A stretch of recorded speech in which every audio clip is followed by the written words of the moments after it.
La prière, c'est une arme puissante que Dieu a mis entre nos mains. Dans ta main, tu tiens une arme qui te permet d'actionner, d'activer le bras de Dieu. La prière. Prie sans cesse, ne baisse pas les bras. Facile à dire, dur à faire. Je me souviens, jeune chrétien, je lisais souvent des autobiographies d'hommes de Dieu. Et parfois, il y en a qui disaient les combats étaient rudes, difficiles, beaucoup d'engagement dans le ministère, et ils prenaient des jours de jeûne, de prière, des jours où ils cherchaient la face de Dieu. Et c'était des personnes qui arrivaient à se retirer de la scène, du public, de la foule, pour se retrancher dans la présence de Dieu. Et moi, jeune chrétien, je ne comprenais pas pourquoi il en était ainsi pour eux. Pourquoi ces hommes qui, apparemment, avaient beaucoup de succès, avaient besoin de se retrancher dans la prière. Et avec le temps, j'ai compris, que finalement, il faut passer du temps dans la présence de Dieu. Finalement, c'est dans la présence de Dieu que nous sommes dans la meilleure position pour recevoir les choses de Dieu et pour faire face aux défis, aux combats, aux luttes, aux batailles, aux réalités de la vie. Dans la présence de Dieu, tout commence. Dans la présence de Dieu, il y a Dieu lui-même. Dans la présence de Dieu, nous nous mettons sur les genoux et nous supplions Dieu d'intervenir, d'agir et de se manifester dans notre vie. Dans la présence de Dieu, nous l'invoquons et nous lui faisons comprendre que sans lui, on ne va pas y arriver. Et j'aimerais vraiment te parler de la prière, prier sans cesse, sans jamais baisser les bras, toujours les lever, même quand tu es au plus bas, toujours les lever vers l'Éternel, ton Dieu. Pourquoi ? Parce que la Bible regorge de promesses qui nous montrent que quand le juste crie, l'Éternel l'entend et le délivre de tout danger. Quelles que soient les saisons, quelles que soient les étapes, quels que soient les succès, quels que soient les échecs, il nous faut toujours prier. Parce que quand on prie, on montre à Dieu qu'on est totalement dépendant de lui et totalement soumis à sa volonté. On va en parler maintenant et je suis certain que tu vas recevoir quelques pépites bibliques et pragmatiques qui vont enrichir ta vie de prière. Mais on commence par la prière. Seigneur, merci. Merci parce que tu nous permets encore, en ces instants, d'entendre ta voix. Tu nous permets de t'invoquer. Tu nous permets de comprendre ce que tu attends de nous. Tu nous permets d'être là, disposés à écouter la voix de ton esprit. Je crois que tu vas établir une communion, un contact permanent, riche, profond, avec ton enfant. Je te prie maintenant de lui donner tout ce dont il a besoin pour comprendre ce que tu vas lui dire. Je te prie de venir au travers de ta douce voix, l'enseigner, le guider sur le chemin de la prière. Amen.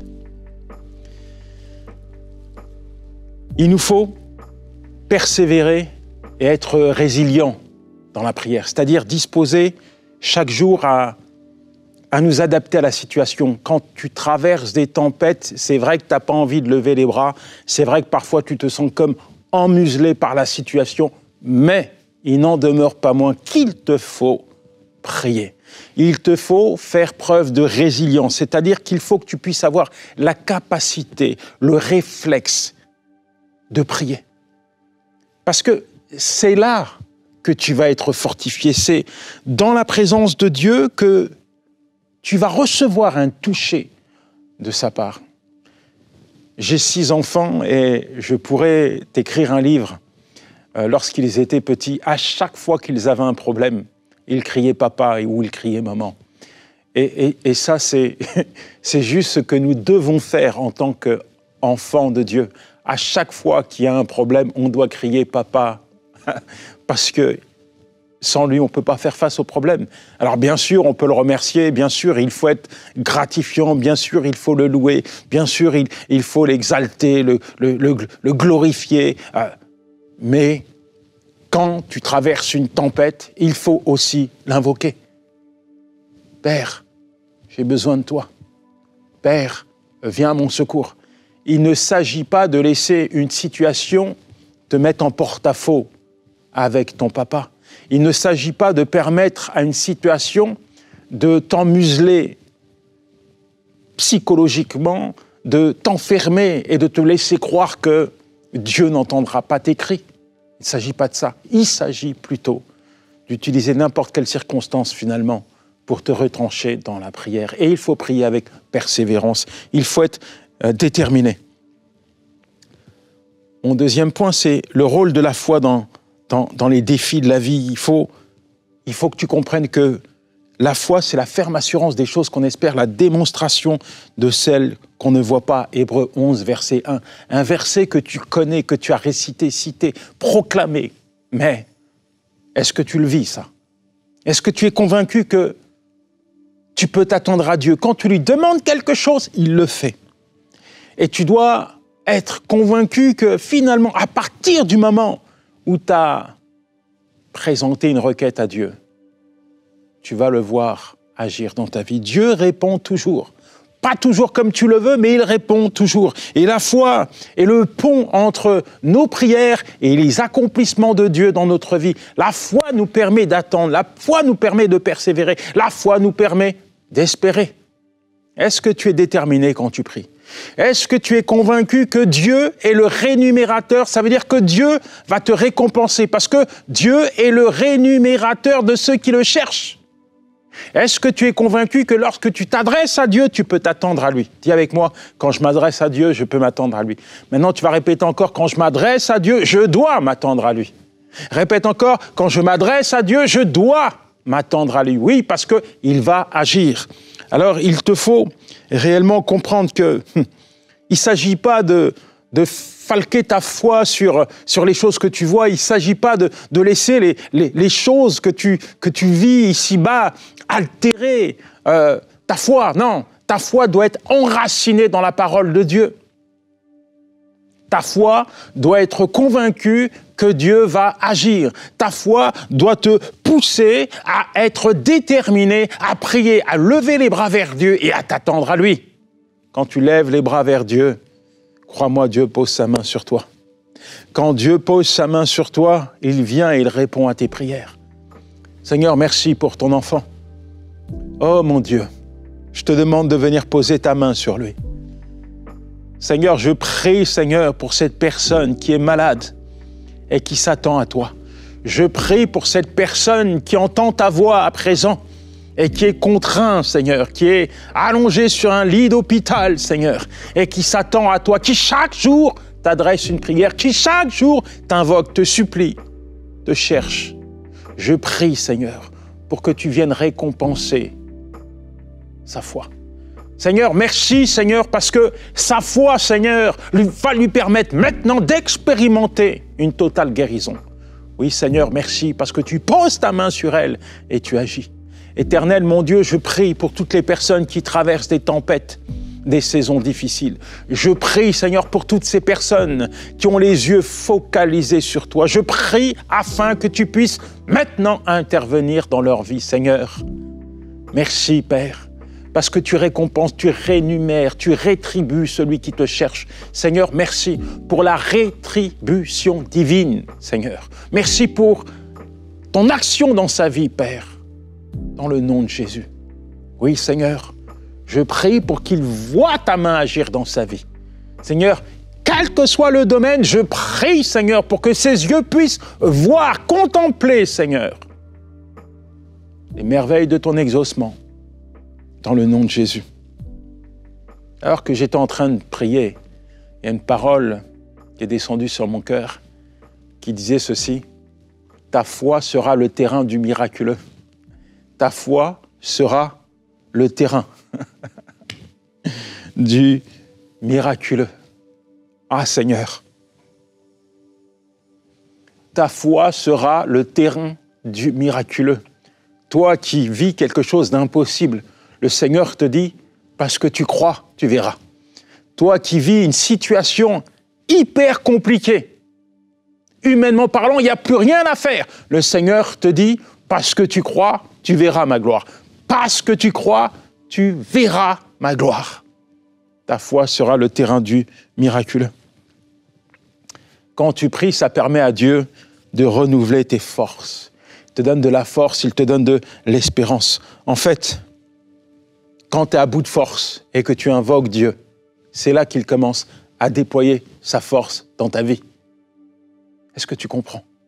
Quand tu es sur les genoux, là, tu n'as plus de force et que tu commences à t'appuyer sur Dieu, que tu commences à lui parler, que tu commences à l'invoquer, que tu commences à lui demander d'agir, c'est là que Dieu commence à déployer sa force. Quand je suis faible, c'est alors que je suis fort, disait Paul. Il y a peut-être une situation qui t'a affaibli. Le Seigneur te dit, mon enfant, c'est pas parce que tu es faible que tu es faible. Parce que quand tu es faible et que tu t'appuies sur moi, tu expérimentes. Oui, tu vois déployer ma force sur ta vie. Alors que la force de Dieu se déploie sur toi. Tu m'entends? Que la puissance de Dieu se déploie sur toi. Reçois une décharge divine qui te fortifie, qui te remet debout là maintenant. Que la force de Dieu soit ta force, ton appui. Quand tu es faible, invoque le Seigneur. Ésaïe 40, verset 31. Mais ceux qui se confient en l'Éternel renouvellent leur force. Parce que tu te confies en Dieu, tu renouvelles tes forces. Ils prennent leur envol comme les aigles. Ils courent, ne se lassent pas. Ils marchent, ne se fatiguent pas. Il est impératif pour toi, pour moi, pour nous, chaque jour, de se retrancher dans la présence de Dieu afin qu'il renouvelle nos forces. Dernièrement, je veux passer par des étapes difficiles qui étaient en train de m'affaiblir. En fait, je rencontre des gens, alors pasteur, ça va? Tout le monde a l'impression que tout va bien. Et je me disais, Seigneur, il n'y a rien qui va, mais tout le monde croit que tout va bien. Et je me suis dit, la meilleure des choses à faire que tu dois appliquer maintenant, Yanis, c'est de prendre un temps dans la prière. Parce que c'est lui qui renouvelle tes forces. C'est lui, quand tu es à terre, qui te remet debout et qui te donne une impulsion pour que tu repartes, lui et lui seul. Alors c'est ce que j'ai fait. Tout naturellement, j'ai été dans la présence de Dieu. J'y suis encore d'ailleurs. Et je m'aperçois que chaque jour, il me redonne des forces. Je ne sais pas si tu as vécu des saisons, des moments comme ça, où tu n'as pas besoin forcément d'aide extérieure. Tu as besoin d'une force. Tu as besoin d'un toucher de Dieu. Tu as besoin de quelque chose qui n'est pas humain. Tu as besoin que Dieu intervienne. Je te parlais d'une étape, mais je me souviens d'une autre étape où j'étais là littéralement au bord du précipice. Et je me souviens de mon épouse qui me dit « Yanis, il faut que tu pries, il faut que tu pries, il faut que tu pries ». Et chaque jour, je priais, chaque jour, c'est comme si Dieu me redonnait un peu de force, un peu de force, un peu de force. Et c'est peut-être ton cas, tu as peut-être besoin là, maintenant, que Dieu vienne, que Dieu te remette debout, que Dieu renouvelle tes forces. Toi, tu as besoin de reprendre ta marche, de reprendre ta route, de poursuivre ton chemin. Alors je vais prier pour toi. Seigneur, merci pour ton enfant, parce que même quand nous sommes au plus bas, Seigneur, tu viens à notre rencontre pour nous remettre debout. Même quand nous avons l'impression que nous sommes perdus, tu viens pour nous remettre sur le droit chemin. Même lorsque nous sommes à bout de force, Seigneur, tu viens nous toucher afin de nous fortifier. Alors je prie pour ton enfant et je te demande, Seigneur, un toucher de ta part. Viens, Seigneur, le toucher là où il est. Viens le saisir. Viens l'envelopper de ton amour. Prends-le dans tes bras, Seigneur. Que le souffle de ton esprit lui permette de reprendre son envol, Seigneur. Je ne sais pas quelle course tu courais, mon ami. Je ne sais pas quelle était ta route. Mais la force de Dieu te remet debout et sur ta route. Je dis que Dieu te remet sur ta route.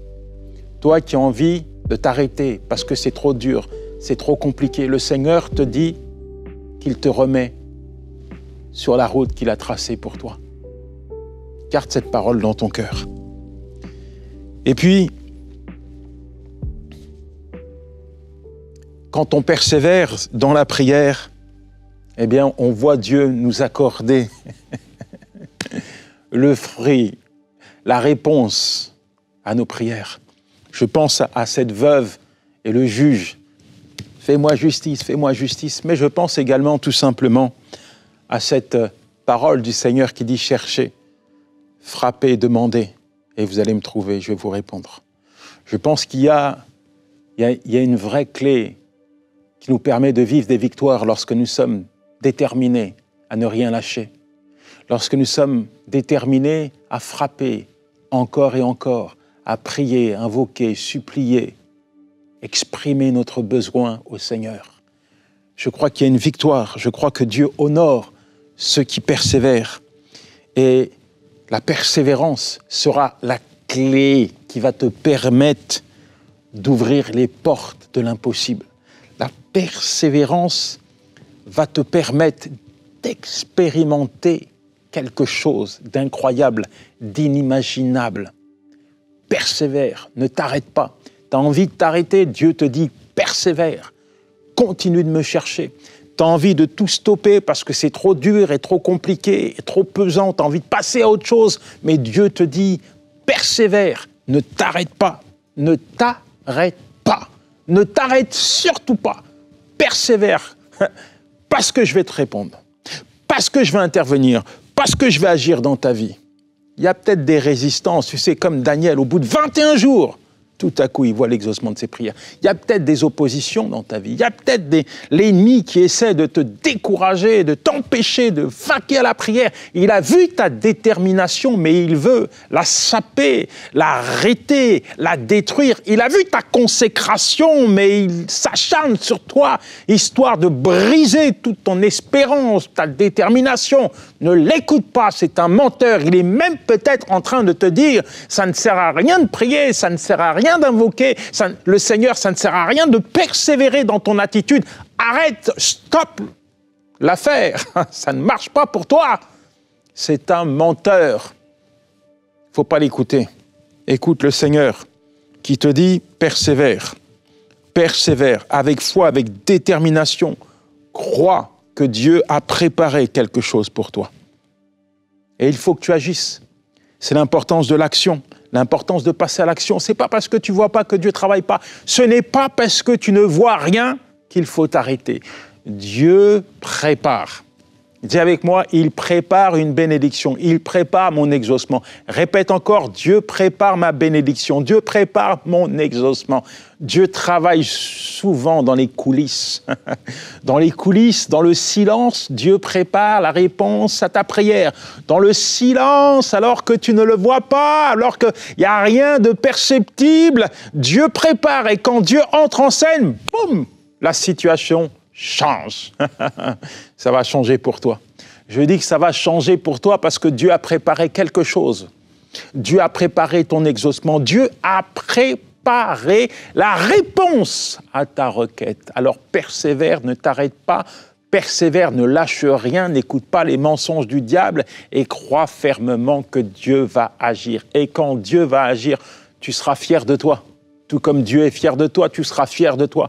Et tu te diras, j'ai bien fait de persévérer, j'ai bien fait d'obéir à la voix de celui qui me disait, continue à me chercher, j'ai bien fait d'écouter la voix de mon Dieu, j'ai bien fait de suivre et d'appliquer sa parole dans ma vie et dans mon cœur. Persévère. Si tu persévères, tu vas voir la gloire de Dieu se manifester dans ta vie. Alors, bien sûr, on va prendre un temps de prière et je veux vraiment que tu lèves les bras vers Dieu. Hein. Tu ne les mets pas à terre et tu ne fixes pas le sol. Pour ça, j'ai dit prier et lever les bras, prier sans cesse et ne baissez pas les bras. Pourquoi ? quand tu baisses les bras, quand tu mets les mains dans les poches, quand tu regardes le sol, c'est comme si tu étais défaitiste. Mais tu n'es pas défaitiste parce qu'avec Christ, tu es plus que vainqueur. Et quand tu t'adresses à lui, tu dois être convaincu qu'il va te répondre. Yes! En parlant de tout ça, on va s'arrêter un instant pour parler de quelque chose d'important. Tu as dû le voir, tu as dû l'entendre. Nous sommes en pleine campagne de dons. Nous recherchons 20 000 partenaires qui s'engagent à donner mensuellement 35 €. Et on a besoin de toi. Je vais te lire un texte, ça va vraiment t'encourager à semer dans l'œuvre MCI parce qu'il y a tellement de belles choses incroyablement divines qui sont en train de se passer, qui sont en train de se produire. En fait, moi, je suis arrivé hier pour tourner les émissions MCI, juste à l'aéroport. J'ai vu des choses incroyables. Des familles viennent me voir. On est bénis par EMCI, saluer Jérémy, saluer Aurélie, etc. Et il m'est aussi arrivé une petite histoire il n'y a pas longtemps. Alors moi, je ne vais pas souvent faire les courses. J'étais dans un supermarché dans le fin fond de la France, à la campagne. Et tout à coup, il y a un enfant qui commence à secouer son papa. C'est Yanis, c'est Yanis, c'est Yanis. Et il vient me voir, il me salue. Et le père me dit, écoutez, mon enfant, et en fait c'est toute la famille, on regarde toujours les émissions EMCI. Je dis, oh, que Dieu vous bénisse, etc. Et cet enfant, dans le centre commercial, dit, pasteur, est-ce que vous pouvez prier pour moi, s'il vous plaît? Ah, je trouvais ça juste incroyable de voir comment Dieu touche les gens, touche les cœurs au travers de tout ce qui se fait au travers de MCI. C'est vraiment merveilleux. Et je te lis un petit témoignage, puisque c'est celui-là que je voulais te le dire. Témoignage de Marie Venance. Elle dit ceci. EMCI est un canal que le Seigneur a utilisé pour me bénir. Son peuple et dans les générations, pour bénir son peuple et dans les générations. Je prie pour que cette œuvre continue à faire du bien, même dans les coins les plus reculés du monde. Que cette parole qui, un jour, par ce canal, m'a localisé, alors que j'étais tourmenté dans ma chambre et qui m'a redonné l'espoir à la vie, puisse aussi être le partage de quelqu'un et que des vies soient délivrées et restaurées au nom de Jésus. Amen, amen, amen. Merci Marie Venance. Voilà ce qu'elle a vécu. Et pour moi, une âme n'a pas de prix. Une âme n'a pas de prix. Cette fille était tourmentée. Dit, il n'y avait plus de vie en elle. Et là, elle a été localisée par Dieu au travers du canal EMCI. Et sa prière, ça sera notre sujet de prière, c'est que, au travers de tout ce qui se fait à EMCI, d'autres personnes qui étaient dans le même état qu'elle puissent être localisées, touchées par Dieu. Moi, j'en vois de mes yeux quand je vais dans les prisons où les gens sont désespérés, complètement brisés intérieurement et qui ont été localisés par Dieu au travers de MCI. Moi, j'en vois dans les rues, quand je fais de l'évangélisation, des personnes qui étaient complètement brisées intérieurement et qui ont été localisées au travers de MCI. Moi, je reçois énormément de messages sur les réseaux de personnes qui étaient désespérées, de personnes qui étaient à bout de force, qui étaient en dépression, qui étaient dans des addictions, dans des situations pas possibles, qui ont été localisées au travers du canal de MCI. Et tu sais quoi? Ce n'est que le début. Tu m'entends? Ce n'est que le début. Parce que l'œuvre de Dieu, elle est tellement grande, elle est tellement magnifique. Elle n'est pas humaine, elle est divine. Je crois que Dieu va déployer. Je crois que Dieu va faire de grandes choses au travers de MCI. Et je pense, et je suis certain, et je suis convaincu que toi et moi, en tant que partenaires, nous allons contribuer à l'expansion de MCI. Alors, si tu veux faire un don, si tu veux devenir partenaire mensuel, toi qui fais partie de la grande famille EMCI, rien de plus simple. Tu cliques sur le lien qui apparaît, tu vas sur cette adresse mail et tu vas t'engager à soutenir l'œuvre MCI mensuellement. Nous prions maintenant, Seigneur, merci. Merci pour cette campagne de dons. Merci parce que tu as déjà préparé 20 000 personnes. Tu vas même au-delà, Seigneur. Tu as déjà touché les cœurs. Seigneur, tu as déjà préparé les bourses afin, Seigneur, que nous puissions, Seigneur, semer dans l'œuvre MCI. Merci, mon Dieu, parce que nous allons persévérer à nous engager. Nous allons continuellement, Seigneur, œuvrer pour ton œuvre, Seigneur. Œuvrer pour que des vies soient changées et transformées. Oui, Père, nous voulons nous engager à soutenir ton œuvre. Nous voulons nous engager, Seigneur, à être des ambassadeurs, Seigneur, de ce que tu fais sur la terre. Merci. Merci, mon Dieu, pour ton message. Ce message, Seigneur, que tu as partagé à ton enfant. Tu lui as parlé, tu lui as demandé de persévérer, Seigneur, de ne pas baisser les bras, Seigneur, de continuer encore et encore à te chercher, à frapper à ta porte, à te demander, te supplier, quelles que soient les saisons, quelles que soient les tempêtes, Seigneur, qu'il puisse en tout temps, Seigneur, t'invoquer. Je crois, Seigneur, que tu l'as challengé. Je crois, Seigneur, que tu viens maintenant, Seigneur, lui montrer le fruit, Seigneur, de ses prières. Je crois que tu viens exaucer, Seigneur, quelle que soit, Seigneur, la nature de sa demande, quelle que soit la nature, Seigneur, de son besoin, que ta volonté s'accomplisse dans sa vie, Seigneur. Montre-lui, Seigneur, qu'au travers de la persévérance, montre-lui, Seigneur, qu'au travers de la soumission à ta volonté et à ta voix, Seigneur, il y a de grandes choses que tu produis. Comme tu l'as fait dans tant de vies, dans la vie de nos pères, Seigneur, je te demande également de venir renouveler les forces de celui qui est fatigué. Je te demande de venir remettre debout, Seigneur, remettre de la joie, de l'espérance, Seigneur, dans le cœur de celui qui est complètement désespéré. Merci, Éternel, parce que tu es le Dieu du changement. Merci, Éternel, parce que tu es celui qui nous place sur ta montagne, Seigneur, là où tu règnes, là où il y a ta gloire, Seigneur. Nous voulons, Seigneur, expérimenter. Nous voulons comprendre, Seigneur, l'impact, le poids, la puissance de chaque prière, Seigneur, que nous t'adressons, afin que nous puissions devenir des hommes et des femmes de prière. Seigneur, tu le dis dans ta parole que la prière du juste, elle est puissante, elle est redoutable, elle est efficace. Je prie, Seigneur, pour que ton enfant puisse comprendre, Seigneur, que tout commence à partir du moment où tu entres en scène. Que même lorsqu'il est à bout de force, Seigneur, tu es là pour le fortifier, tu es là pour le remettre debout. Que son premier réflexe, Seigneur, puisse être celui de t'invoquer. Que quel que soit, Seigneur, les attentes, Seigneur, il puisse être déterminé à ne rien lâcher et à tout attendre de toi, Père. Merci, mon Dieu. Merci, mon Roi. Amen, amen et amen. Mon ami, je veux vraiment que tu puisses garder le message que Dieu a déposé dans ton cœur. Je veux vraiment t'encourager à tenir sa main. Je veux vraiment t'encourager à appliquer sa parole et à chercher sa volonté. Tu n'as pas besoin de courir à droite et à gauche. Tu as juste besoin de te retrancher dans la présence de Dieu. Lève les bras, fixe les yeux sur lui et réjouis-toi, invoque-le et tu verras, Dieu va te surprendre. Ciao, c'était Yanis Gauthier.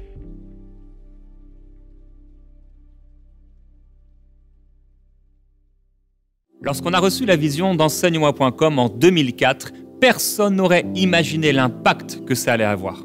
On était les premiers à proposer des prédications de beaucoup de prédicateurs dans la francophonie, en audio et plus tard en vidéo. Beaucoup de gens ont été bénis, que ce soit dans les pays ou dans les îles, dans les capitales jusqu'au plus profond des petits villages. Ça a été un impact extraordinaire. Lorsqu'on a sorti la chaîne de télévision EMCI TV, là encore on a été dépassé par la multitude de fruits, de guérisons, de miracles, de saluts, de délivrances qui ont eu lieu à partir des émissions et de la chaîne de télévision 24/24 EMCI TV.